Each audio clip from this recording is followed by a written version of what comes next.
No one can deny that one movie we've been waiting for a sequel on. The Nun. So The Nun 2 is exactly what you think it is. It's a sequel to The Nun in the Conjuring universe. It's directed by Michael Chavez, who's been the director of other Conjuring universe movies I haven't given a fuck about. So just going into The Nun 2, being like, all right, here we go again. I'm not gonna lie to you.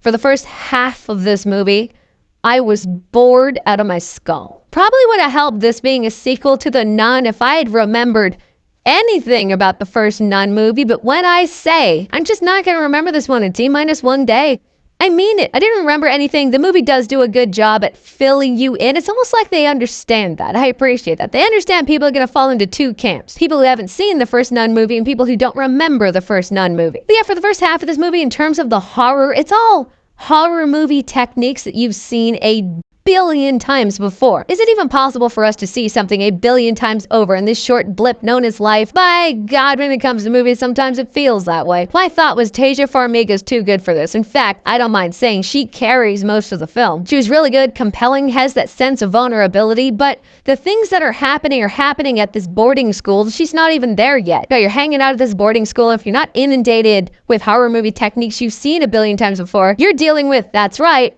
schoolyard bullies, because that's what we have to fill the daytime with. There were a couple of cool, if not unexpected deaths. I do appreciate that. There was a cool standout magazine stand moment of imagery, but they showed that in the trailer. Would have been far cooler if I didn't know it was coming. When I saw the magazine stand, I was like, here we go. That scene that was cool in the trailer and cool now. Doesn't change the fact that for the first half, I do reiterate the first half of this movie, I had that light bulb moment. I was like, this is why people are douchebags in movie theater. It's why they gotta get on their phones with their bright-ass screen glaring, ruining the experience for everybody. I usually get pissy when I see that because this movie is like, hey, I wanna be engaged, I wanna at least try. But in this movie, I understood. I was like, God, I wish I was a douchebag right now.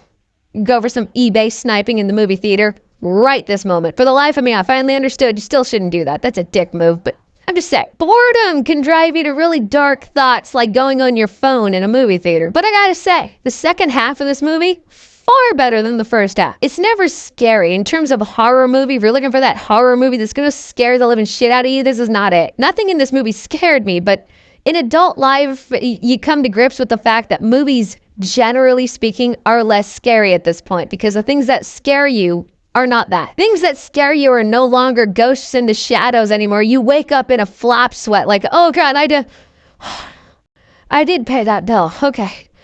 Oh, it's just a nightmare. Adulting is far less interesting, my friends, but it's just the way it is. But if it's not going to be scary, at least be entertaining. And I felt the second half of this movie had some really entertaining visuals. You had a little bit of Raiders of the Lost Ark going on, kind of, not exactly, but had the crystal and the light. Kind of. It's almost like there was a realization like, okay, we're not really that scary. In fact, we're breaking no new ground when it comes to horror movies. So we're just going to be entertaining and look kind of cool. All right, done. That's when I started enjoying myself with the tension. If it's not going to be scary, at least be kind of badass. Use that Catholic guilt lore as a weapon. Hell yeah, here we go. We're taking on evil. Even had a couple of emotional moments, again, sold by Tasia Farmiga's performance. That's why I say she carries the film. Again, yeah, and I'll say, and with a caveat, this movie'd probably be a fun enough time if you're drunk. Yeah, now it's a party. Perfect with drinks for that upcoming Halloween party this October. The caveat being just fast forward until about halfway through the movie.